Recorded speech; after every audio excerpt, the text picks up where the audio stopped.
Now to an inspiring story that won the Nobel Peace Prize. In their official announcement today, the Nobel Committee listed a series of accomplishments for Ethiopia's Prime Minister Abiy Ahmed, all achieved in his first 100 days in office. Amna Nawaz has the story. That's right, Judy, but his most significant accomplishment was in making peace with neighboring Eritrea soon after he became prime minister last April.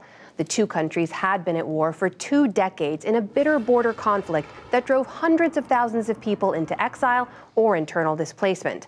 They now have diplomatic relations, and many families kept apart by war were reunited last year after the first commercial flight between the two nations in 20 years. Now, Prime Minister Abiy has a doctorate degree in peacemaking and served as a UN peacekeeper in Rwanda after the 1994 genocide. For more on who he is, I'm joined by Saleh Booker. He's the president and CEO of the Center for International Policy, and he served as director of Africa Studies at the Council on Foreign Relations. Welcome back to the NewsHour. Thank you for having me. So, Prime Minister Abiy, he's just 43 years old. Tell us about him. Well, he's the youngest head of state in any African country. He was the child of a mixed marriage in religious and ethnic terms. His father was a Muslim Oromo, his mother a Orthodox Christian Amhara. So at a very young age, he learned the value of tolerance and understanding across religious and ethnic divides and later socioeconomic divides. He joined the rebellion against the autocratic Marxist regime as a teenager, and around the time of the fall of Mengistu in '91, he then got formal training, became a soldier in '93, and of course, as you mentioned, he served as a UN peacekeeper in Rwanda after the genocide. He did his first degree in Addis Ababa University while still with the military. Then he went to London, got an MA, came back, entered politics, but continued studying and eventually earned his PhD only in 2017. And so his rise has been meteoric, and he became prime minister only in April of 2018. This conflict that he is now being credited with bringing about to some kind of peace accord, walk me through very basically what's at the heart of that conflict between these two nations. Well, the short history is that Ethiopia annexed Eritrea, which was a former Italian colony, in 1962. And that began the beginning of a 3-decade armed struggle to topple first the monarchy of Emperor Haile Selassie and then the regime of Mengistu that followed Selassie. So when the Eritrean People's Liberation Front, along with a coalition of Ethiopian rebels, toppled the Mengistu regime in '91, the Eritreans pushed for independence.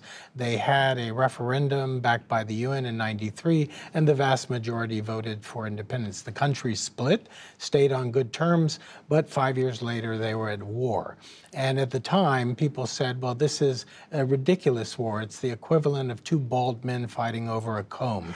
It wasn't about strategic resources. It was very much about the egos and the national pride of these two leaders who had been friends and allies during the struggle, but who were trying to assert who is going to be the primary new generation of African leaders. And the two nations sort of stayed in this state of not really at war, not really at peace. But with this peace accord that Prime Minister Abiy was able to bring forward, it's not without criticism, even with the prize today. Some people say, look, across the border in Eritrea, there is still repression.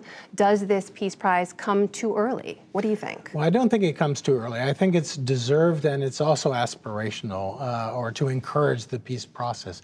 100,000 people died in the first 2 years of that conflict, and then it was a Cold War. But the stubbornness of both sides prevented any resolution. Prime Minister Abiy, within his first 100 days, he traveled to Eritrea. He accepted the rulings of the UN-backed commission. He returned territory to Eritrea, and creating this incredible peace and restoration of ties between these two countries.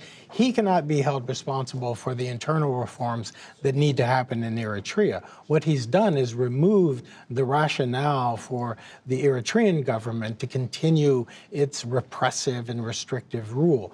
The people of Eritrea are going to be demanding the kind of reforms they see happening in Ethiopia under Prime Minister Abiy right now. So this hopefully leads to a continued path towards more peace for both nations. Yes, indeed. Saleh Booker, always good to have you here. Thank you. Thank you.